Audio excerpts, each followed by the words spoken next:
Et en termes donc de comment ça se passe, parce que tu as parlé du contrôle et tout, du business, il y a des applications. Oui. C'est-à-dire, tu as devant ton PC ou bien à partir de ton téléphone portable et tout, tu peux savoir toutes les courses que tes chauffeurs ont pris, et le prix des courses et également le mode de paiement s'ils ont reçu de l'argent cash ou bien si l'argent a été viré et tout. Tu as tout ça sur ton dashboard, sur ton application et puis à la fin du mois, tu peux vraiment faire ton résultat.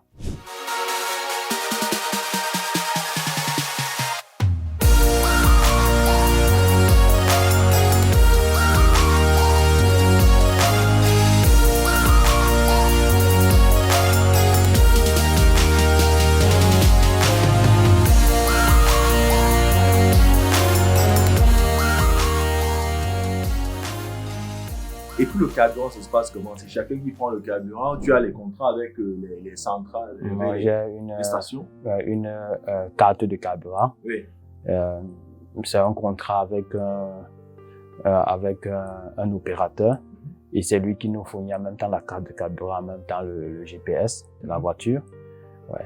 Donc il y a les stations dans lesquelles qui sont en partenariat avec lui et ce n'est que dans ces stations-là que nos chauffeurs peuvent aller prendre le carburant avec notre carte de carburant. L'avantage, c'est que, comme la carte de carburant est reliée au GPS, on peut calculer donc l'efficience de la voiture, la consommation par kilomètre et tout. Et quand il y a déjà une variation de consommation, on peut se dire, ok, peut-être qu'il y a un problème avec la voiture qui consomme un peu plus que les autres.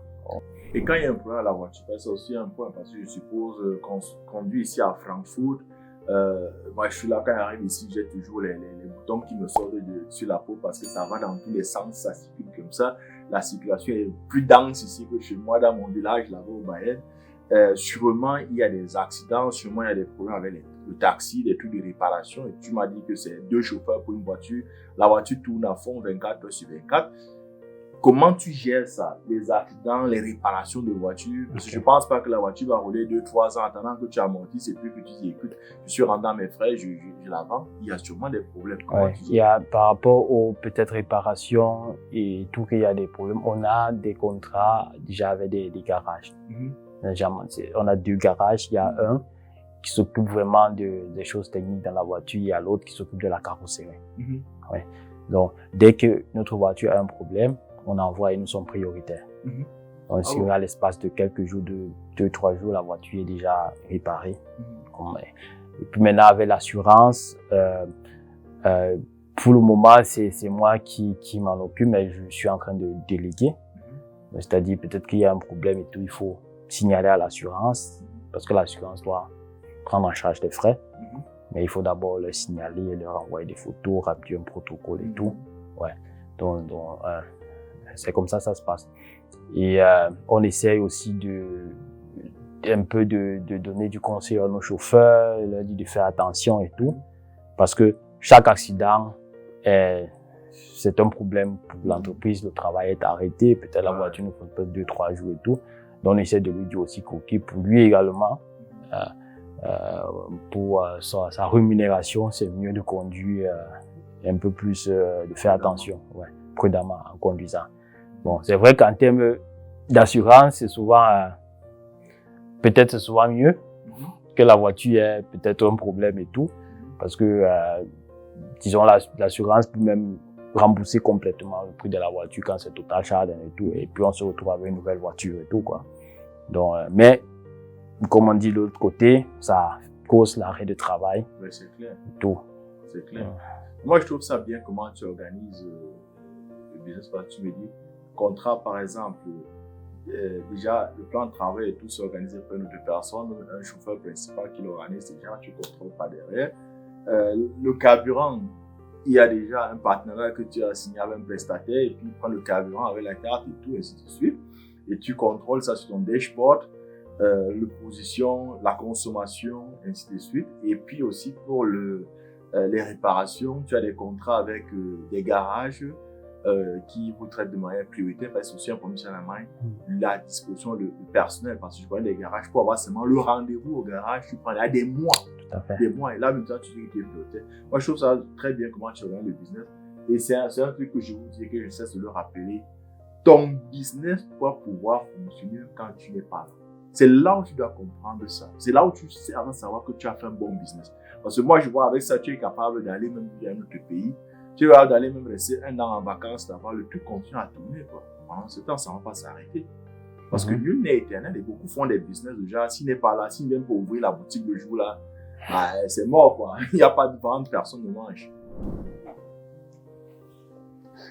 Revenons maintenant sur les difficultés que tu as eues avec, que tu as dans le quotidien, même déjà pour avoir l'agrément de la ville qui t'ont vraiment torturé et dans ton quotidien, tes difficultés. Est-ce que tu n'as pas un encadrement de Uber? Parce que moi, je pense que Uber aussi, c'est de son intérêt qu'il y a beaucoup de personnes qui se lancent dans ce secteur d'activité.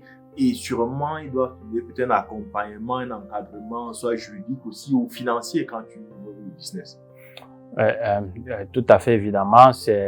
On travaille avec Uber, donc il y a, si on signe des contrats avec eux, il y a un accompagnement financier. Okay. Peut-être on peut dire pour chaque voiture achetée, Uber peut donner jusqu'à 3 000 €. Wow. Et il y a également de la réduction des frais quand on est en contrat avec eux. Il y a également la publicité sur les voitures. Donc ça veut dire qu'ils mettent leur publicité sur nos voitures et peut-être pour chaque voiture, ils remettent peut-être 200 € à la fin du mois ou 300 € pour cette publicité sur la voiture. Mais c'est un avantage, mais ça a un autre revers. Uber veut de l'exclusivité. En donnant cette subvention, il veut de l'exclusivité. Et le problème, le marché, il y a des concurrents. Ouais. Et le client, lui, peut-être il ne va pas, il y a des clients qui vont faire par Uber, mais peut-être il y a aussi d'autres qui vont se tourner sur les concurrents. Ouais. Oui. Donc, au départ, on a commencé avec cette stratégie d'exclusivité. Et puis, on a reçu des réclamations de nos chauffeurs et tout qui ne voulaient plus travailler en exclusivité avec Uber. Donc, on a revu notre stratégie. Nous avons résilié les contrats avec Uber. Et ce qui fait qu'actuellement, on travaille avec tout le monde. Nous offrons nos services sur toutes les plateformes.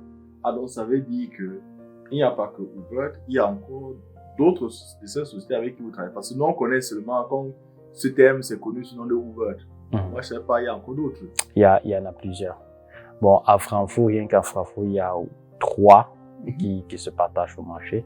C'est qui? Tu as il y a Uber, Bolt et Freenow. Ok. Ah ouais. Moi, j'ai jamais entendu parler des autres. Moi, je mettais ça tout le... Tout à fait. Et les cours, ça dépend des horaires, parce que c'est nos chauffeurs qui nous ont dit comment ça se passe, et tout avec leur expérience. Donc, il y a des horaires qui sont typiquement horaires Uber. Et il y a des horaires qui sont horaires Bolt. Donc, pour avoir pour maximiser vraiment l'activité, il faut que les courses soient vraiment, la voiture soit vraiment peut-être un taux d'occupation de peut-être 90-100%. Il ne faut pas avoir des temps où la voiture n'a pas de course. Donc, c'est pourquoi on a adopté maintenant la stratégie de travailler avec tout le monde. Ouais, donc on a résilié les contrats avec Uber. Uber n'était pas du tout content et ils nous ont dit que bon, on va rembourser peut-être les frais de subvention, la subvention qu'on a reçue et tout. Ouais. Et puis, on était vraiment d'accord de rembourser et tout. Et puis, on a encore la négociation, je sais pas. Et ils voient peut-être un développement, potentiel de développement en nous. Et c'est pourquoi ils nous ont dit à la fin, non, vous ne remboursez pas. Ouais. Avec peut-être le souhait que dans le futur, on revienne chez eux et on signe l'exclusivité. Ouais, parce qu'ils ont vu ce qu'ils allaient perdre. C'est ça le business, hein. Parce qu'en business, il n'y a pas que, pardon, s'il te plaît, fais-moi, aie pitié. C'est pas un truc de pitié, quoi. c'est un truc d'intérêt. Et je crois qu'ils ont compris, soit ils froissent vraiment le client, tu rembourses tout, mais il sait que la porte là, c'est fermé pour toujours. Ou bien il ferme l'œil dessus et puis il dit au client, OK, parce qu'on sait qu'on a une possibilité plus tard de gagner avec le client, quoi, que le client revienne. Et ce que tu as déjà trouvé intéressant, parce que tu me dis, nos chauffeurs nous disent comme ceci, donc ça veut dire qu'il y a vraiment un échange avec les chauffeurs qui vous apportent aussi leur expérience, parce qu'eux sur le terrain, ils ont plus d'expérience dans ce domaine-là que vous, quoi. Et à travers la rémunération qui est adaptée en fonction du chiffre d'affaires, donc c'est comme si c'est leur business des chauffeurs. Ouais, donc ça veut dire qu'il faut beaucoup les écouter parce qu'ils ont intérêt à maximiser leur rémunération. Ouais, c'est super, c'est super. Non, tout c'est le personnel, la manière de traiter les gens. Et c'est ce que je dis toujours, j'appelle ça un principe de base. Tout le monde doit conjuguer le verbe manger au même temps. Je mange, tu manges. Si tu dis tu mangeais, il faut dire aussi je mangeais. Non, et non le genre, tu dis je mange maintenant, tu mangeras à tel horizon. Bah, c'est là il y aura la guerre, quoi. Parce que je crois que si tu faisais ça à tes chauffeurs, déjà, vous apportez, moi je bouffe tout et puis je vous payerai un jour, ou bien ce que je vous donne d'abord, c'est rien, c'est minable. Il n'allait soit pas te donner des informations dont tu as besoin, des informations très très importantes pour te permettre de grandir, ou bien même ils allaient chercher encore à tirer leur épingle du jeu, les jongleries pareilles. Et toi, tu peux pas être là derrière chaque contrôle. Pour faire le contrôle, le produit, ça n'aurait jamais marché. Et tu penses, si tu as grandi, c'est quoi sont les plans d'entreprise, les possibilités? Parce que ça marche. Le plus on est grand dans cette affaire, et plus on a on fait du chiffre, quoi. On fait du bénéfice. Donc, on pense vraiment, ça grandit. Et aller même dans d'autres villes qui sont aussi vraiment très, très attractives. On pense comme ça à Mainz et à Wiesbaden, c'est ici à côté de Francfort. Là, vraiment, c'est des villes qui sont la particularité, c'est aussi assez de grandes villes et tout. Et il n'y a pas toute cette offre de transport que nous avons ici à Francfort. Et donc, ce qui fait que beaucoup de gens ont recours à Uber et à cette plateforme de transport de personnes. Ouais, super. Venons maintenant à la fin de cette interview et je voudrais que tu dises à nos téléspectateurs ceux qui trouvent intéressant ce que tu fais et qui voudraient aussi se lancer dans ce domaine de transport des personnes ici en Allemagne, Uber, disons, restons dans Uber, c'est le thème que moi je connais. Donc, je veux que tu les regardes en face et que tu leur donnes quelques conseils à ceux-là. Donc, on va tourner nos sièges, parce qu'il faut que tu les regardes en face. C'est la partie la plus importante maintenant. Et dis-leur. Non, je dirais comme tout domaine d'activité ici en Allemagne, il faut pas se décourager. Si vous avez de la volonté de le faire, il faut s'y engager, il faut le faire. C'est prometteur. Le transport de personnes se développe parce que la population également s'accroît et l'économie également se développe. Donc, il y a des besoins en transport. Donc, c'est possible de se lancer dans cette activité qui est rentable. Mais il faut de la persévérance et de la motivation. Comme j'ai évoqué au départ, il y a des petites barrières à l'entrée. Peut-être vous connaissez de moindre et peut-être ce sera plus de barrières à l'entrée dans votre situation, mais il faut juste persévérer. Et la deuxième chose, c'est aussi le côté humain, parce que dans ce business, la rentabilité se base sur la qualité des chauffeurs qui travaillent avec vous. Donc, il faut vraiment être très humain avec eux. C'est vrai qu'il y a l'objectif de rentabilité, mais il y a aussi le côté humain qui joue beaucoup. Il faut être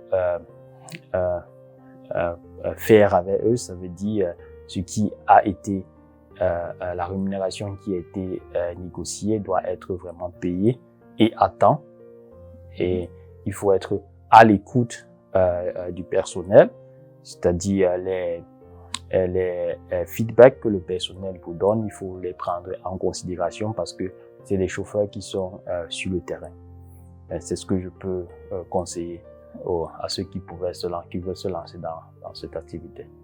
Merci bien pour ces informations précieuses et aussi pour ces conseils très pratiques. Je sais qu'il y aura sûrement des personnes qui vont, ça va leur donner des idées et qui aussi se lanceront dans ce domaine d'activité. Les gars, comme je vous dis toujours, faites du business en Allemagne. Et il n'y a pas que l'immobilier. C'est vrai que dans ma tête, c'est que l'immobilier. Donc, je crois que ma tête, si on nous va avoir seulement les sacs de ciment et les patins. Donc, moi, je parle à 100% immobilier. Mais il n'y a pas que l'investissement immobilier en Allemagne. J'ai même fait une vidéo là-dessus où je disais, pour démarrer, quelles sont les possibilités que vous avez de faire des petits business et tout. Donc, moi, je m'en fiche de ce que vous faites en Allemagne. De pour quelle idée est-ce que vous décidez? Mais les gars, faites du business, faites du chiffre. Le boulot que vous avez, votre boulot principal, de 8h à 17h à 18h, c'est juste pour payer vos factures. Ce que vous faites entre 19h et 23h, c'est ça qui construit votre empire, ou bien qui construit l'empire d'une autre personne, soit de Jeff Bezos d'Amazon, ou bien le monsieur qui a Netflix, il veut t'abonner à Netflix. Donc, je vous encourage vraiment à faire du chiffre, à vous battre. C'est pour ça qu'on est arrivé dans ce pays-ci.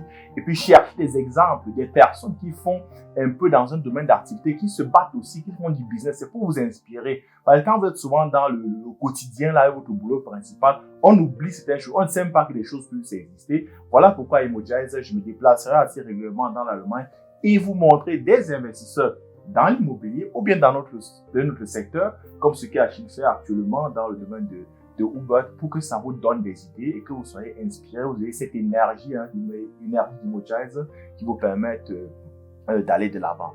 Donc, merci bien Achille pour cette interview. Nous t'encourageons vraiment à continuer de l'avant, à agrandir ton business. Et puis, je suis content que tu fasses partie de la team Emojize et tu seras là au prochain workshop. Et comme je l'ai dit, on aura un workshop spécial Steuer, impôt, fiscalité, où je crois que nos téléspectateurs en profiteront vraiment. Merci beaucoup de ton temps, beaucoup de courage, beaucoup de succès.